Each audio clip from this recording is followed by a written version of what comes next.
Hello students, Rama study classes में आपका स्वागत है। स्टूडेंट्स, वीडियो को लास्ट तक जरूर देखिएगा और वीडियो को लाइक और शेयर करना ना भूलिएगा। हम आपके लिए जीके जीएस टेस्ट सीरीज लेकर आए हैं जिसमें UP triple SC, UPP, SSC, NTPC, UPSC for all exam में बार बार पूछे जाने वाले महत्वपूर्ण प्रश्न पर चर्चा करेंगे, जिसमें सामान्य अध्ययन एवं करंट अफेयर्स प्रश्न, परीक्षा योजना पर आधारित प्रश्न, गत परीक्षाओं पर आधारित प्रश्न, निर्धारित पाठ्यक्रम एवं योजना पर आधारित प्रश्न। आइए देखते हैं क्वेश्चन। सिंधु सभ्यता निम्नलिखित में से किस युग के अंतर्गत आती है? ऑप्शन ए ऐतिहासिक काल, बी प्रागैतिहासिक काल, सी उत्तर ऐतिहासिक काल, डी अर्ध ऐतिहासिक काल। तो इसका राइट आंसर बताइए। इसका राइट आंसर होगा डी अर्ध ऐतिहासिक काल। बात करें सिंधु सभ्यता की लिपि के न पढ़े जा सकने से इसे अर्ध ऐतिहासिक काल कहा गया। रेडियो कार्बन विश्लेषण के आधार पर इसे 2500 ईसा पूर्व का माना जाता है। नेक्स्ट क्वेश्चन है, किस वंश ने मंदिरों एवं ब्राह्मणों को सबसे अधिक ग्राम अनुदान में दिए थे? ऑप्शन ए गुप्त वंश, बी पाल वंश, सी राष्ट्रकूट वंश, डी प्रतिहार वंश। तो इसका राइट आंसर होगा ए गुप्त वंश। बात करें गुप्त वंश की नींव श्री गुप्त ने 275 ईस्वी को रखी थी। इस वंश के अंतिम शासक विष्णुगुप्त थे। कई बार एग्जाम में पूछा जाता है कि गुप्त वंश की नींव और इसके अंतिम शासक को याद रखिएगा। आइए देखते हैं नेक्स्ट क्वेश्चन। भारत में सर्वाधिक वर्षा मुख्यतः किस मानसून से होती है? ऑप्शन ए उत्तर पूर्वी मानसून, बी वापस होते मानसून, सी दक्षिण पूर्वी मानसून या डी संवहनिक वर्षा से। तो सी आंसर है इसका। बात करें भारत में वर्षा ऋतु जून से सितंबर तक रहती है। यह मानसून दो शाखाओं में बटा है, अरब सागर और बंगाल की खाड़ी से। बात करें वापस होता मानसून तो ये सर्दियों में होने वाले वार्षिक मानसून है जो कि जाड़ों में होता है। आइए देखते हैं नेक्स्ट क्वेश्चन। हिंदी महासागर और लाल सागर को कौन सी जल संधि जोड़ती है? ऑप्शन ए बाब अल मंदेव, बी होर्मुज, सी बोस्पोरस, यस डी मलक्का। तो इसका राइट आंसर है ए बाब अल मंदेव। फारस एवं ओमान की खाड़ी को होर्मुज संधि, अंडमान सागर दक्षिण चीन सागर को मलक्का और काला सागर एवं मारमारा सागर को बोस्पोरस संधि द्वारा जोड़ा जाता है। कई बार पूछा गया एग्जाम में कि कौन सी संधि किसे जोड़ती है, तो याद रखिएगा इंपोर्टेंट संधियां हैं ये चारों। महाद्वीप अलग कैसे हुआ? ऑप्शन ए ज्वालामुखी के फटने से, बी विवर्तनिक क्रिया से, सी चट्टानों के बलन एवं भ्रंशन से या डी उपरोक्त सभी से। तो इसका राइट आंसर क्या होगा? वी विवर्तनिक क्रिया से। बात करें प्लेट विवर्तनिक सिद्धांत का प्रतिपादन 1962 में हैरी हैंस ने किया था। समुद्र तली के प्रसारण एवं प्लेटों के खिसकने से होता है। ये बहुत इंपॉर्टेंट क्वेश्चन है कि क्योंकि ये महाद्वीप अलग अलग हो गए, पहले सब एक जगह थे, अब काफ़ी डिफरेंस में हैं। नेक्स्ट क्वेश्चन है, तकला मकान मरुस्थल किस देश में स्थित है? Option A Kazakhstan, B Turkmenistan, C Uzbekistan, D चीन। तो इसका राइट आंसर क्या होगा? डी चीन। चीन में तकलामकान मरुस्थल है। ऐसे क्षेत्र जहां औसत वार्षिक वर्षा 25 सेंटीमीटर से कम होती है वह मरुस्थल की श्रेणी में आ जाते हैं। इसके दक्षिण में कुनलुन पर्वत, पश्चिम उत्तर में पामीर एवं त्यान शान पर्वत से घिरा है। तकलामकान इन दोनों पर्वतों से घिरा, ध्यान रखिएगा। नेक्स्ट क्वेश्चन है, वह कौन सी सभा है जिसके अध्यक्ष उस सदन का सदस्य नहीं होता? Option A Lok Sabha, B Rajya Sabha, C Vidhan Sabha, D Vidhan Parishad. तो इसका राइट आंसर है वी राज्यसभा। बात करें राज्यसभा की तो राज्यसभा अनुच्छेद 80 में अवतरित है। इसमें कुल 245 सदस्य होते हैं, जिसमें 12 सदस्य राष्ट्रपति द्वारा मनोनीत होते हैं। उपराष्ट्रपति राज्यसभा का पदेन सभापति होता है। इसके उपाध्यक्ष वर्तमान में हरिवंश नारायण हैं। इसके सदस्यों का कार्यकाल 6 वर्ष का होता है। नेक्स्ट क्वेश्चन, किस संशोधन के समाजवाद, धर्मनिरपेक्षता और राष्ट्रीय एकता एवं अखंडता शब्द भारतीय संविधान में जोड़े गए थे? तो इसका राइट आंसर क्या होगा? बताइए जल्दी, इसका राइट आंसर क्या होगा? इसका राइट आंसर है ए यानी 42वां संशोधन।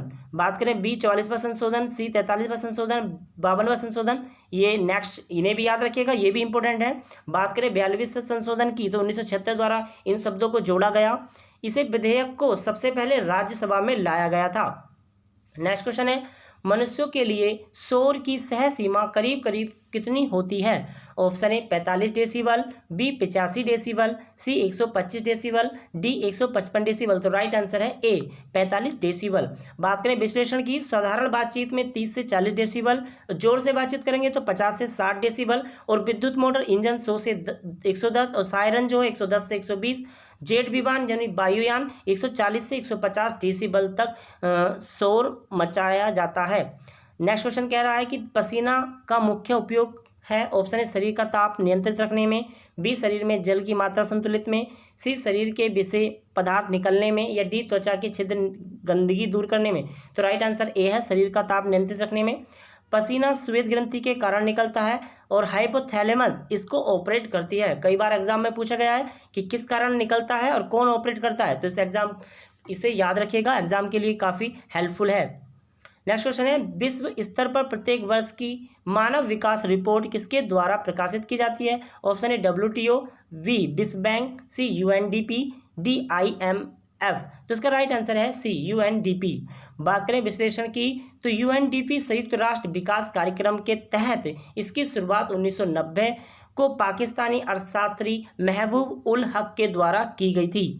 इसके द्वारा प्रत्येक वर्ष ये रिपोर्ट को लाया जाता है और हर देश की मानव विकास रिपोर्ट जारी की जाती है। नेक्स्ट क्वेश्चन कहता है, भारत की मुख्य अनाज की फसल है। ऑप्शन ए गेहूं, बी चावल, सी मक्का, डी ज्वार। तो इसका राइट आंसर होगा बी यानी चावल। भारत की वो मुख्य अनाज की फसल पूछ रहा है, तो राइट आंसर क्या होगा? चावल। बात करें, भारत विश्व में चावल का दूसरा सबसे बड़ा उत्पादक देश है। भारत में सर्वाधिक चावल पश्चिम बंगाल और यूपी में होता है, और भारत में सर्वाधिक गेहूं यूपी में और सर्वाधिक हरी सब्जियां पश्चिम बंगाल में। बात करें चावल और गेहूं सबसे ज़्यादा विश्व में कहाँ? तो चीन में। नेक्स्ट क्वेश्चन है, वर्ष 2011 की जनगणना के अनुसार उत्तर प्रदेश के किस जिले की जनसंख्या सबसे कम थी? ऑप्शन है चित्रकूट, बी महोबा, सी हमीरपुर, डी ललितपुर। तो राइट आंसर है बी महोबा। उत्तर प्रदेश का सर्वाधिक आबादी वाला जिला इलाहाबाद है।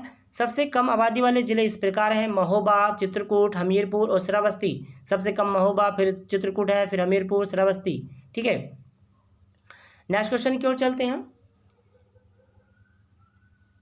भारत में पर्यावरण संरक्षण अधिनियम पारित हुआ था। ऑप्शन ए 1981 में, बी 1986 में, सी 1995 में, डी 2000 में। तो इसका राइट आंसर है बी 1986 में। बात करें, भारत में सन 1980 में देश में स्वास्थ्य पर्यावरण के विकास के लिए पर्यावरण विभाग की स्थापना हुई थी। यह विभाग आगे चलकर सन 1985 में पर्यावरण और वन मंत्रालय कहलाया। फिर भोपाल गैस त्रासदी के बाद पर्यावरण संरक्षण कानून 1986 में तैयार होकर सामने आया था। नेक्स्ट क्वेश्चन है, कौन सा राज्य उत्तर पूर्व राज्यों की 7 बहनों का भाग नहीं है? ऑप्शन है मेघालय, बी पश्चिम बंगाल, सी अरुणाचल प्रदेश, डी त्रिपुरा। तो इसका राइट आंसर होगा बी यानी पश्चिम बंगाल। बात करें फिर कौन कौन से हैं 7 बहनें, तो इसमें इन राज्यों को सम्मिलित किया गया है, जैसे अरुणाचल प्रदेश, असम, मिजोरम, नागालैंड, त्रिपुरा, मेघालय और मणिपुर। ये 7 राज्य पूर्वी उत्तरी राज्यों की 7 बहनों के रूप में जाना जाता है, और कई बार एग्जाम में पूछा जाता है कि निम्नलिखित में से कौन है या कौन नहीं। आइए देखते हैं नेक्स्ट क्वेश्चन। वर्ष 2019 के लिए सर्वाधिक फिल्म अनुकूल राज्य चुना गया। Option A Madhya Pradesh, B Uttar Pradesh, C Uttarakhand, D Goa. तो इसका राइट आंसर होगा सी यानी उत्तराखंड।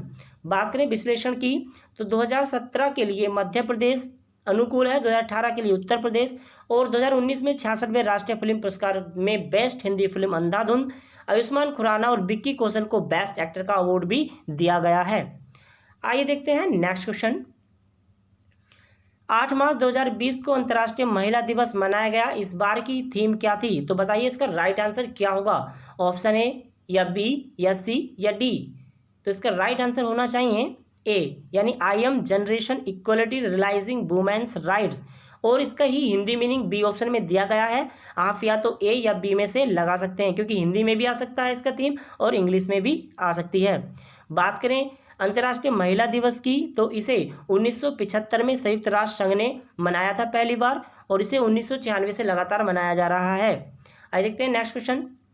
अप्रैल 2020 को किस केंद्रीय सतर्कता आयुक्त के नए सतर्कता आयुक्त के रूप में शपथ ग्रहण की गई है? ऑप्शन ए शरद कुमार, इसका राइट आंसर है सी सुरेश एन पटेल।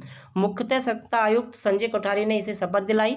गौरतलब यह है कि सतर्कता आयुक्त में एक मुख्य सतर्कता आयुक्त और 2 सतर्कता आयुक्त होते हैं। दूसरे सतर्कता आयुक्त शरद कुमार हैं, पहले सुरेश एन पटेल और मुख्य कौन है? संजय कोठारी। याद रखिएगा, लोकसभा चुनाव का कोई प्रत्याशी अपनी जमानत खो देता है यदि उसे प्राप्त ना हो सके। ऑप्शन ए वैध मतों का 1/3, बी वैध मतों का 1/4, सी वैध मतों का 1/5 या डी वैध मतों का 1/6। तो इसका राइट आंसर होना चाहिए डी वैध मतों का 1/6। अगर उसे वोट नहीं मिलते हैं तो वो अपनी जमानत खो देता है। लोकसभा में प्रत्याशी के लिए 25 वर्ष उम्र होना आवश्यक है। इसके कार्यकाल 5 वर्ष होता है। इसमें जमानत राशि जनरल वर्ग में 25,000 रुपये है और SC/ST के लिए 12,500 रुपये रखी गई है। नेक्स्ट क्वेश्चन है, मधुमक्खी कॉलोनी के सदस्य एक दूसरे को किस प्रकार पहचानते हैं? ऑप्शन ए गंध से, बी दृष्टि से, सी नर्तन से या डी स्पर्श से। तो इसका राइट आंसर है सी नर्तन से। ये एक दूसरे के परिवार को पहचान लेते हैं नर्तन से। मधुमक्खियों की 7 जातियां और 44 उपजातियां होती हैं।